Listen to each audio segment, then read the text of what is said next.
Welcome to an Epiphany with Tiffany. My name is Tiffany, and I've just had an epiphany. This podcast is all about Christian singles looking for community. Christian dating can be quite a mess these days. I'll share stories from my guests and practical tips for successful love. Dating shouldn't be this hard, right?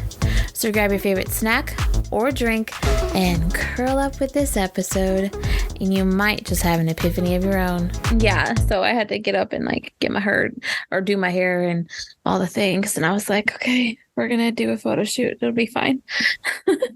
Was it uncomfortable for you? Have you done photo shoot before? Yeah, I have. It's just been a really, really long time, and we're always self-conscious. So. Yes. I feel like it's so vulnerable. I don't know why, but every single time I did it one time and I'm like, oh my God, it's just really vulnerable. I don't know why. It is. I mean, thank God I was having my best friend do it. So at least I was comfortable with her being there, but it was still just I was not feeling myself today. At all. And I was just like, okay, well, this is the day you have to do it. So you kind of have to, work through it. So it was a thing, but we ended up getting some really good photos. And so I was like, okay, I feel better now, but that's awesome. Yeah. When I woke up this morning though, I was like, nope, we are not in it right now. But it's okay. It's funny though. Okay, we're just gonna go into this. I feel like guys don't understand that being having that kind of insecurity, they have insecurities too, right? But I feel like in that aspect, guys don't get that. And I don't know if you have thoughts on it. Yeah, I mean, it's funny because men, they'll take a picture for you, and then they don't see that one eye is closed and the other one's open. So I think sometimes they can be oblivious to it, where they're just like, oh, we're just taking a photo. For us, it's we got to look good. We got to have the good angle. Yep. But I don't know, I guess, but there are some men, I guess it just depends where the man is at. I have met guys that are like, okay, they zoom into their picture. I look good. Okay. That's true. Yeah. I don't know. I don't know. I think that is a pretty big difference, generally speaking, we ladies tend to freak out more about the photos. Yes, definitely. Because we're I feel like hormones play into that, whatever. Yes. Whatever's going on internally is playing into our mind and going, yeah, you don't look good today. Mm-hmm. And you're like, okay, let's speak some affirmations over ourselves, get our female playlist on, feminine energies. Right. I know. I had to just keep sucking it up. And I was like, you know what? I'm sure there's some cute ones. And it was funny. We left and we went and got lunch. And then I started looking back through and I was like, okay, there's even more than I thought there were. And it just took me kind of separating from it, being in the moment and being able to be like, oh, okay, that's not that bad. It might have felt awkward, but it's a good photo. And, but anyway. I'm glad that you got more that you liked more, because the sex one, you only have a select and you're like, dang, I wish I had more. Yeah, we're we need to do this again. Yeah. Let's go here and do some other ones, which we might still anyway, just for kicks and giggles. But yeah, anyway. Okay. So that was a fun little rabbit trail into this. But were there any other questions that you felt like you wanted to touch more on than what you put, if you even remember?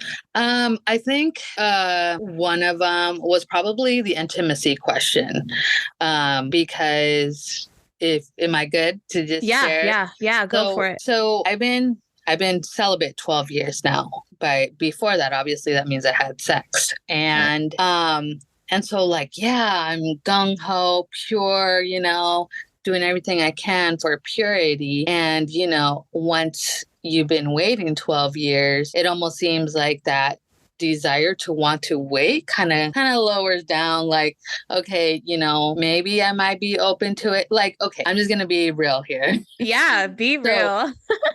So being a Christian woman, I in these 12 years, I just felt like it was, and I don't think it was anybody who instilled this. It was just something that I thought in myself, like, okay, I have to remain pure in order to find a husband, because if I happen to have sex, then God's not going to bless my marriage. He won't bless me with a good husband. And so like, I kind of started to resent God, because I'm like, I'm doing all the right things and you're not providing this man that I want. So if I'm being honest, like last year was a rough year for me, because I was just like, hey God, peace out. I'm going to go do my own thing. But that also took me to a place of, what were my true intentions with the Lord? Was my intention actually to really get to know the Lord and worship him and do it because I genuinely wanted to, or because I had a plan? That if I do all the right things, then you'll bless me. And so I had to check my heart and also be okay with the fact, like, hey, if you mess up, it's okay. Like, God will forgive you. He'll still bless your marriage. Like, I'm not saying, oh, that's a free pass to go have sex. I'm just saying, if it would have happened, like, it's not the end of the world, where I thought it would have been. And obviously, and I'm now in that place where I'm like, okay, I'm back strong with the Lord again. And I guess I'm not like as hardcore. Like, I would go on a date with a guy and be like, hey, just so you know, I'm waiting till marriage. Instead of allowing this possible date to flourish and grow, and to actually see if the guy, would actually like me first before I even talked about that. It's like, I'm like, oh, here's a wall. Let's see if you can get over it. Yes. So that's something that for me now, I'm at a place where it's like, okay, my goal is to wait till marriage. If an oops happens, it's okay. We get back up. We follow the Lord. That's where I'm at. Yeah, I love that though. Like, you bring up such a great point that I think a lot of us get stuck on. We have this idea that for whatever reason that God is going to do such and such and such, if as long as we do blah blah blah blah blah blah blah. You know what I mean? And it's just like, where did that come from? Like, because even if you read the Bible, that's not how it works. Like, he's not just handing everything over on a silver platter, like, I mean, even Solomon, right? Okay. So he asked God to be the wisest man. God made him the wisest man. And then because of that, he got all these blessings and stuff. But he even still wrote Ecclesiastes, where he says, vanity, vanity, all things are vanity. Okay. That's a slight paraphrase. You know what I mean? So he even knew and realized that all of these things that I got, I may be the wisest person on this planet right now. I have all of these things, a bazillion wives, right, all this worldly stuff. He has so many wives. It's freaking crazy. Anyway, but all of that. So he got everything he wanted, right? But he still realized that that's not the whole point of it, And I'm like, if he can look at life and realize that even though he had everything, right? What is our issue over here thinking that God's going to just hand us all this stuff? Because that's not it. That's not the point. Yeah. Anyway, I could rabbit trail about that one for a hot minute, I'm sure. But yeah. But you brought a good perspective, so it's good. Yeah. Well, thanks. Yeah, it's just, I think we need to focus less on our checklists sometimes too, and more on like, actually doing things of the kingdom, instead of being like, okay, I'm gonna do all these things because I have to, or I should, or whatever. It comes back to wanting to and then following through. Yeah. And what you said, like because you actually have a desire to, not because, if I do this and I look good or whatever, definitely with you on that one. Yeah, it's sad. I feel like when I look at the modern day church right now, it's like, that's what it all is. It's, a lot of selfishness and like, things that sound like biblical truth, but really aren't biblical Truth. Yeah. Yeah. And so it's just like, how do we step away from that and actually get back to the core values in what Christianity, or what that actually looks like, what Christianity, being a Christ follower, actually is, instead of all these outward perspectives. Yeah. And one of the things, which I don't know if that was, it still involves intimacy, but also masturbation. Like, I felt like I was that taboo girl that would bring it up, because I'm like, can we be real about this? Because sometimes I feel like a teenager, like how, like how bad my body wants something, and like battling with, having guilt, shame, and like, I'm not good enough because I can't be pure for a whole month without, masturbating, and like that whole ordeal, and it's like, okay, well, that might be a reason you might not be getting a husband, because you're still sinning. And it's just like, but my intention, my heart is like, no, but I'm doing what I can to not do it. And then in the moment it just happens, but Yeah. and like trying to work through not feeling guilty about it. That's where I'm at, because I know I have to be pure, but I'm also 39, so Right. so obviously, having those moments of conviction, making sure I'm not thinking about somebody else, while I'm doing those things. But that's something that is hard, because I know what the word says, like, try to think about these things, the pure things. And sometimes the human flesh wins that battle.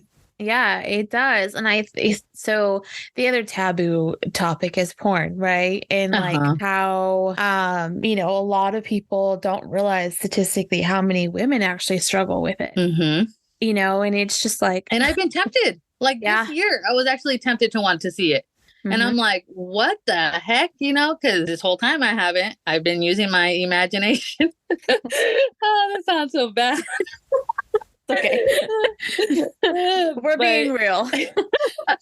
Yeah. And so I'm just like, I was tempted, and I was just like, nope, like, I already know, like, if I already struggle with my own thoughts, this is just going to be a snowball effect. And I don't want to do that to myself. And a part of me, I felt like, okay, because I'm masturbating, this is another reason why I'm not getting a husband, because somehow these girls are making it. They're doing it. They're making it happen, because no one talks about it. And then another thing, or do you want to say? No. Go ahead. Okay. Go ahead. Another thing that I reviewed from our notes was like the one person. I used to be that girl, that I believe that there was one person. And then when that one person appeared, then he wasn't that person. And, so it was just like, well, he was tall, he was this, he was that. And then like, I had a list, like he's got to be blonde with blue eyes, 6'2", not muscular, but husky, and have a lumberjack beard. Yeah. I had a vision, girl. I had a vision, and like of what I wanted. And it's funny, because I was just actually talking to my guy friends about this. Yes. I said, but I'm actually at a place that I've surrendered that. And if God decides that he knows someone is better for me than what I want, I'm willing to surrender it, And one of my friends is like, I rebuke that because, because they know me, for the years, like the last probably 7 years that they've known I've been single, so. Yeah. Again, such great points. Like the thing that I was gonna say is, you're right, we don't talk about it, and I think more of us ladies struggle with either the porn or the masturbation than we want to let on, because of the shame and the guilt, right? And we've been told from like a young age. I don't know if you grew up in the church or not, but like for me, I grew up in the church, and we were told from a young age that these two things are a guy's issue. They're not a woman's issue, right? And so it's even more of a taboo subject. And I'm like, okay, but we all struggle with sexual sin on some level. And so what the taboo nature of it is what's making us feel guilty. I mean, obviously there's the added aspect of we're doing something that we know we shouldn't be doing. But the taboo part of it, like, adds in that shame and the guilt on a higher level, I feel like, than, it should be necessarily. Because, I mean, if you can talk about it, like if you confess that, what does the Bible say? If you confess it, to another person, like that takes the power away, right? Like Satan doesn't have that foothold anymore because you have verbally told somebody else, like, hey, I'm struggling with this. And if they're actually accepting of it in the sense of like not putting more guilt and shame back on you, then that still releases the foothold. Oh, yeah. It brings it to the light. Yep. Because I remember I would ask my circle of friends, I'm like, hey, so like, because I was like embarrassed to bring it up, but I knew it needed to be talked about. I'm like, you guys like struggle with this? And like out of like my 3 friends, maybe one did and the other ones didn't. And I'm like, what's wrong with me?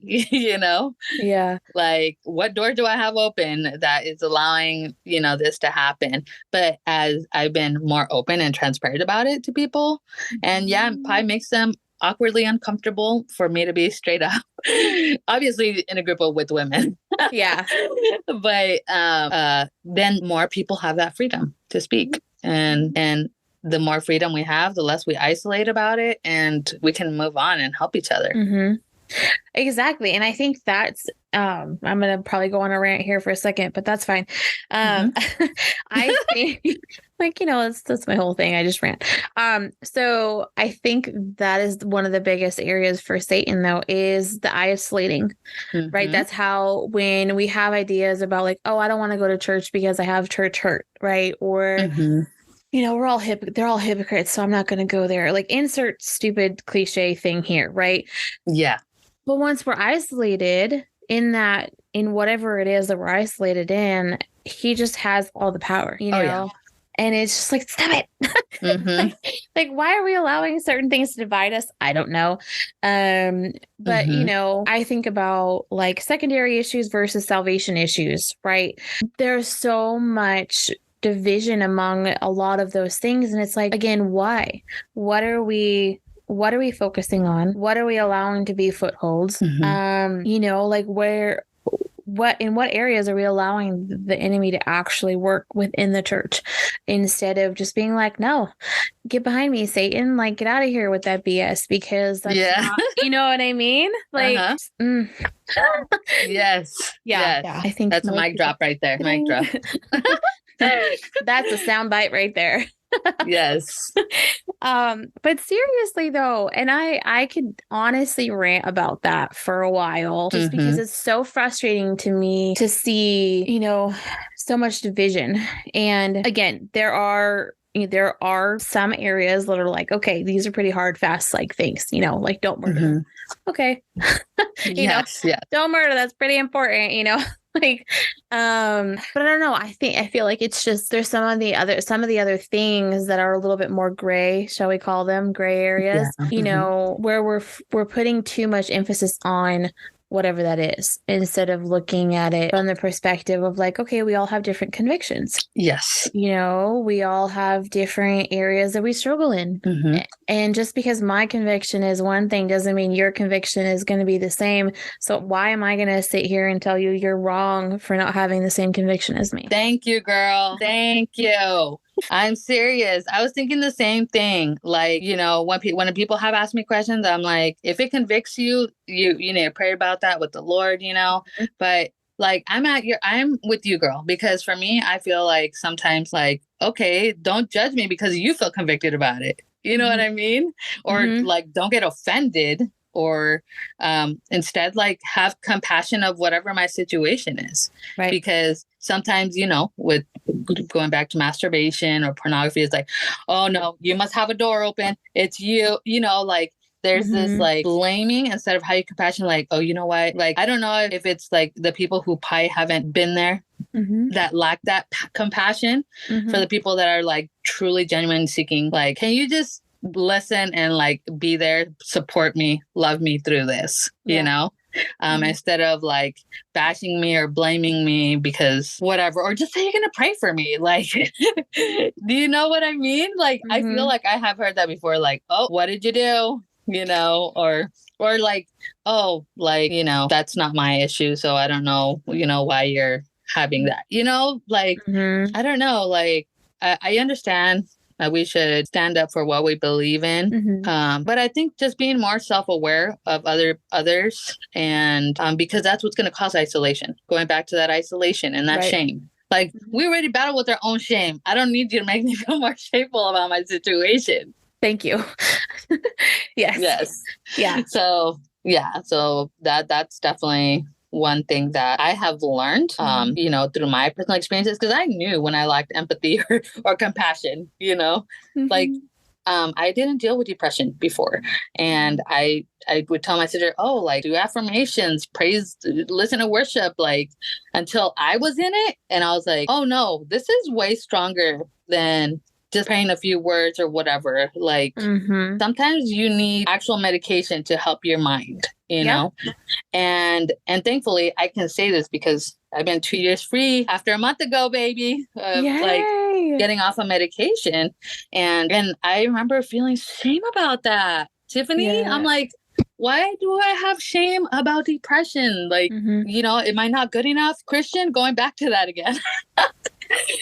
No, that is a lie straight from the devil's mouth. Yeah. And again, it's just like, I don't get why we're focusing on all of these like other things. I mean, they're not little things, but there's no reason to shame somebody else because of what they're struggling with. Like, yes, there are times where we have to call each other out. Like, if we see, you know, somebody clearly sinning, right? But you're still going to do that in love. You're not going to just sit there and not publicly on Facebook. Yes. Don't get me wrong. It's real hard sometimes. It's real hard sometimes. But yeah, I agree. Like, you should do that privately. And, you know, obviously there's things like that need to be called out in front of the church, as far as like, if you go through Matthew, is it 27? Matthew 17?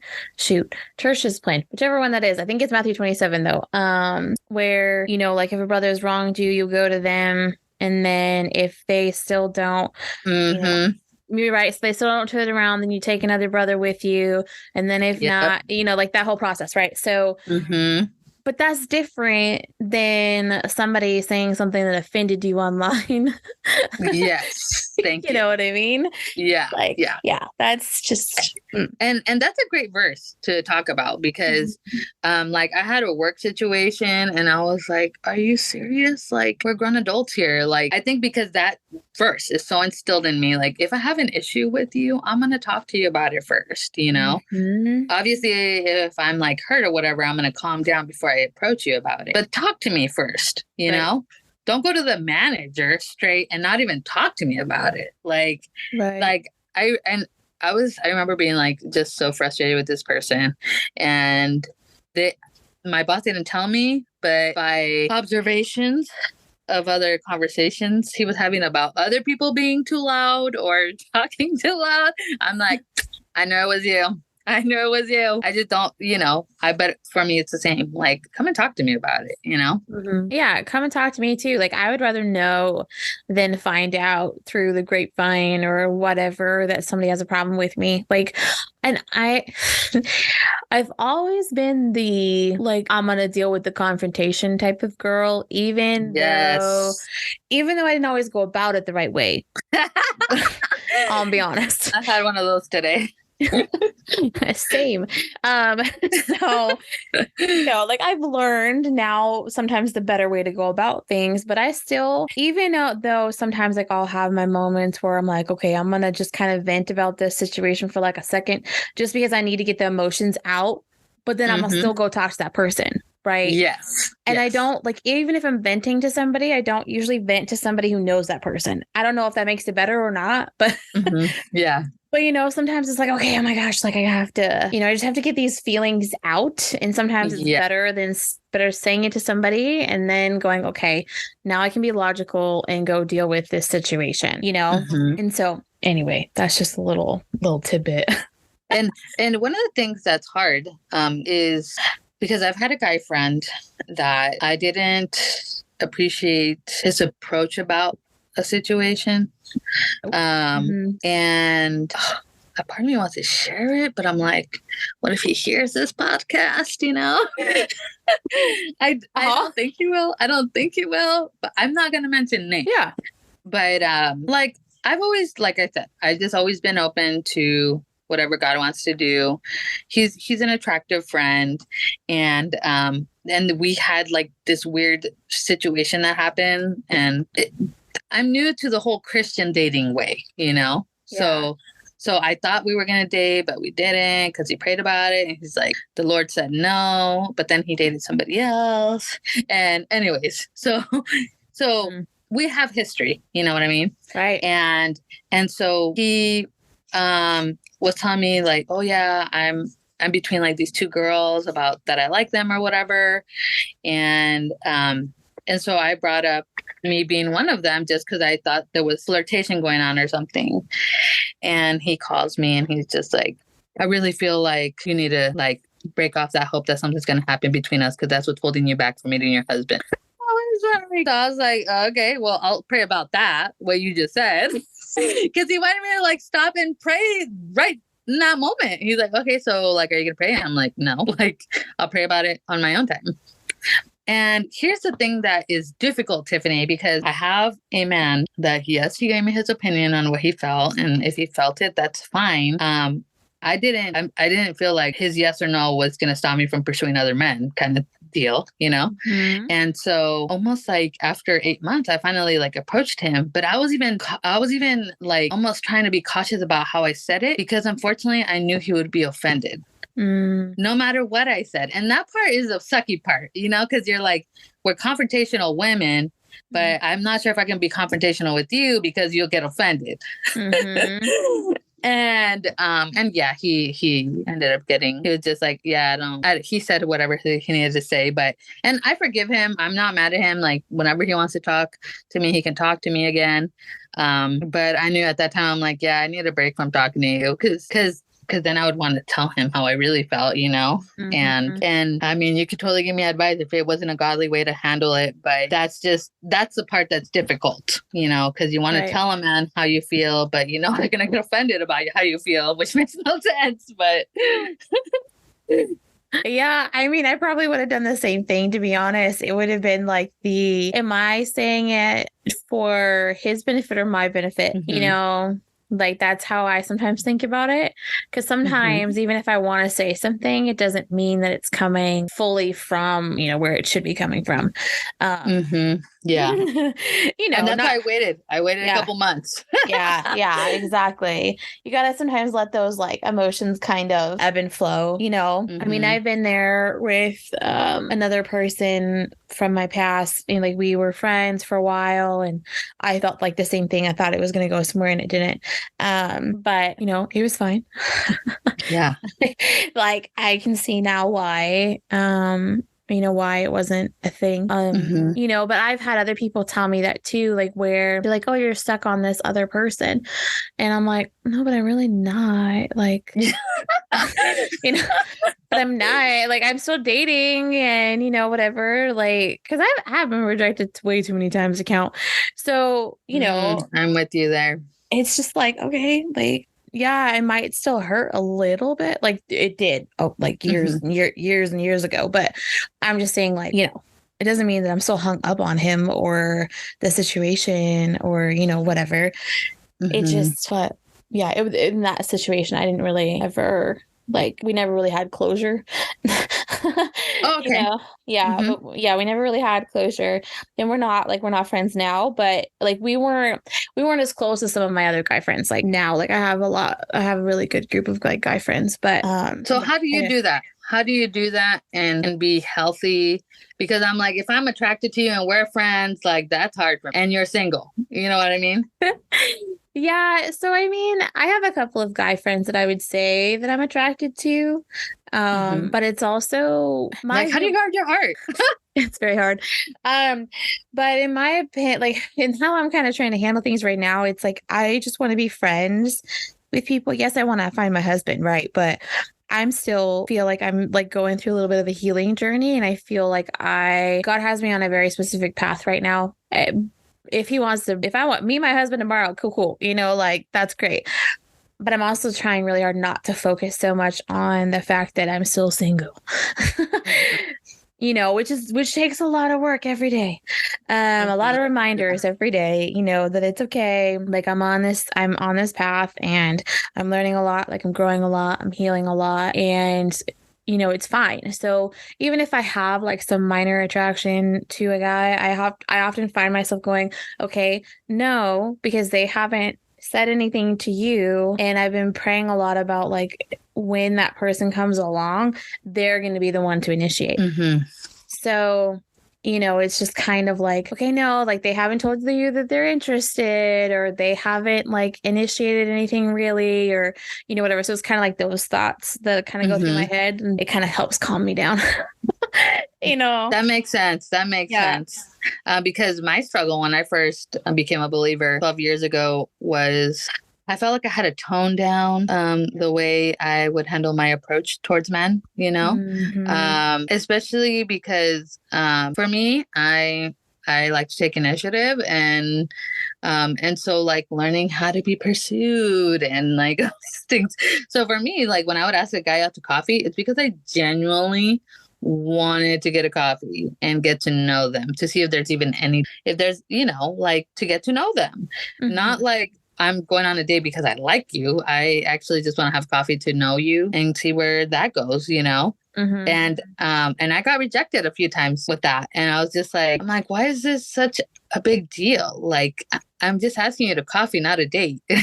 Yeah. And that part was hard. But I'm also like at the place that you're at, Tiffany, where it's like, you know, if he wants to ask me out, he can ask me out, you know? Yeah. Because I've been rejected too. It's like the more rejection we get, the more we're getting stronger, and just like, yeah. I'd rather just wait for, you know, someone to ask me out. Yeah. I mean, that doesn't mean that I'm not like being a little flirty or, you know, whatever, because I think that's still important.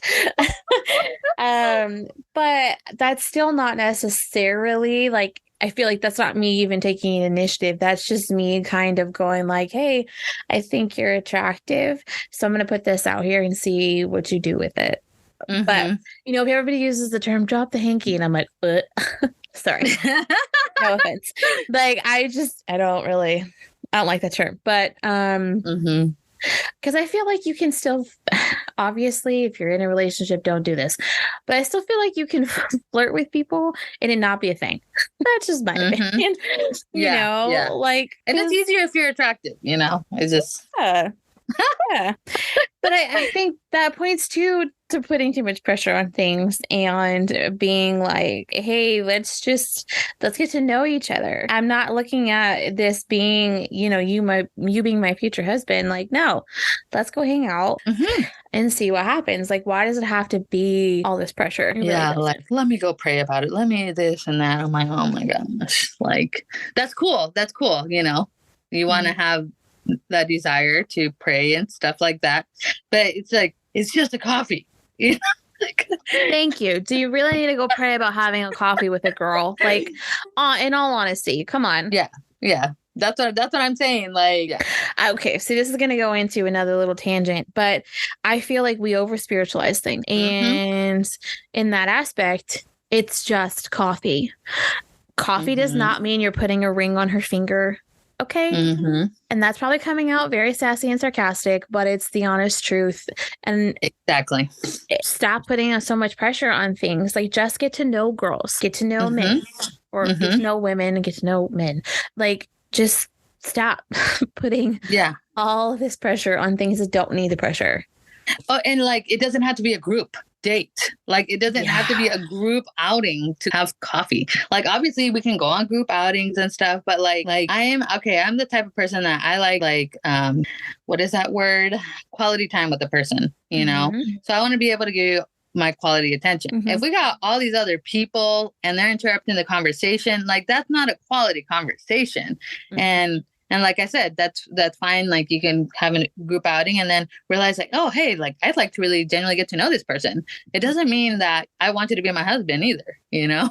Like, I just want to get to know you, hear your story, what you're about, you know? And And I used to be that over spiritualized person. So I can say that I think that's why I'm at the place that I'm at now, because I used to pray about everything, and there's nothing wrong with it. There's nothing wrong with it. But yeah, like just something that's not a life altering, decision type of thing. Like you might bless that person. They might bless you. That person might be some other friend's person. That's right. I'm just saying, like We're the connectors. Yeah, you honestly have no idea if that dude you're gonna go get coffee with might not be your best homie's future husband. Like you don't know that. Mm-hmm. But if we're stopping those things from happening because we're putting too much pressure on it, and I have to pray about it, and God said no. Sorry. Sorry, not sorry. You're being real. I love it. Yeah, you know what I mean? But like we need to stop using God as an excuse. Mm-hmm. That's all I'm saying. Just stop using God as an excuse. Like he is God, okay? And if he really wanted to stop you from doing something, he'd stop you from doing it. Yeah. Yeah. You know, like he'd make it very apparent this is not the way. Mm-hmm. Yes. You know? And you bringing it back to that, actually. Bringing it back to the circle, the whole, like I went on my year of just I'm gonna excuse my language, I'm gonna go get laid. I'm gonna get laid, you know. I had a mission, and I went to California because I'm like, I know there's a guy there. We have chemistry. I'll tell him I'm going for my sister's graduation, but I'm also inviting him, to this beach house. So I reached out to him, and two things happened. I had my period, and I hadn't had it in a couple months. And I'm like, okay, that's a downer. And then that wasn't going to stop me, So, I'm still trying to make plans to see this guy. And the next thing, I'm just like, wow, okay, Lord, like I see what you're doing. I break my ankle down the stairs. Yes, girl. So he will shut that door. And thankfully, like the Lord, I didn't end up the 2 times that I tried, like, this ain't happening. Like, whoever my husband is, he's going to be a real lucky man.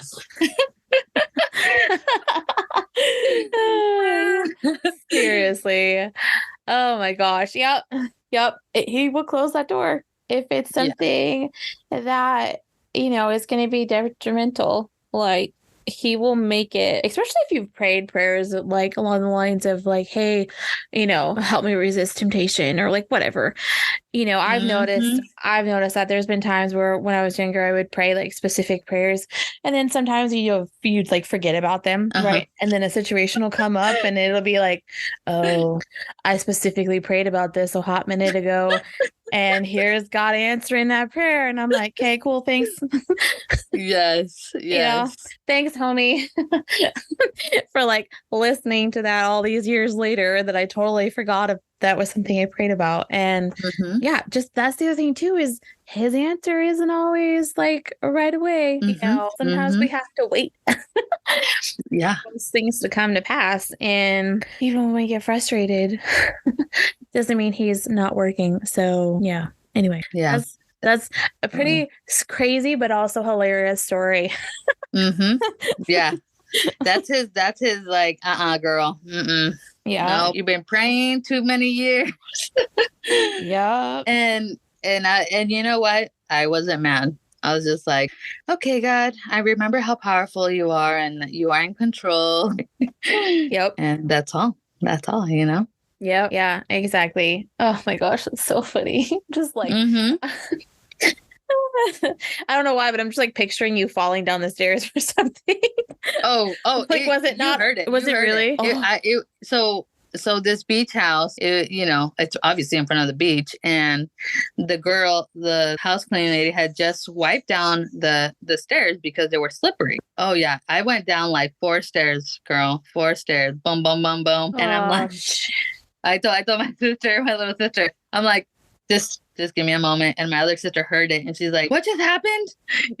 And I was like, yeah, this ain't no sprained ankle. This is more than a sprained ankle, And months later, I have my ankle brace, and thankfully I'm good to go now. But it was just like, okay. Your testimony, Lord. Like, he'll shut the door that needs to be shut. and we'll open the doors that need to be open. Even if we have to wait for it, those doors will open wide and it'll be very clear, I feel like. And sometimes I get stuck in my head where I'm just like, okay, this door is not opening, so maybe this isn't the one he wants me to walk through. But that also, it's also like, well, this door might not be opening right now. Good. Like you just got to wait for it still. Because I feel like in that situation where it was very clear, like God was like, nah, girl, you're not doing this. You know what I mean? Not today. Yeah. You thought you were gonna, Anyway, I feel like it's way more clear when it's no, and sometimes the wait versus the yes isn't always as clear. Because sometimes the yes is only a yes for this little itty bitty thing, not this grand thing that we thought. You know what I'm saying? And so sometimes we can walk through this door and think, oh, hey, cool, we're going to head down this path. Like that's clear as day. I see the light at the end of the tunnel, right? But then here comes this little detour because God actually wants you to go this way instead of getting straight to that aspect, because maybe there's a season that you're coming into where he has something he wants to teach you, right? And you have to take this little itty bitty detour through this other door. And then you still might end up back on that original path. You just had this other little thing happen because you needed to learn something. Or be humbled, like with art, like I told you, I would over spiritualize things. I think that us being authentic in our faith is going to attract more people because they're like, okay, cool, I can be myself and you're not going to judge me, but you're going to walk me and love me through it. Hey, thanks for listening. I hope you've enjoyed the stories and the perspectives that were shared in this episode. Please share it with a friend whose dating life might need some help. Wink, wink. If you want to connect with me on social media, you can find me on Instagram, TikTok, and Twitter @AnEpiphWithTiff. I really hope to see you there. There are multiple ways that you can support my show. You can pray for me, rate, review, and share any episode that you love. Or you can even financially contribute by going to patreon.com/anepiphany with Tiffany. Until next time, I'm Tiffany, and I hope you just had an epiphany.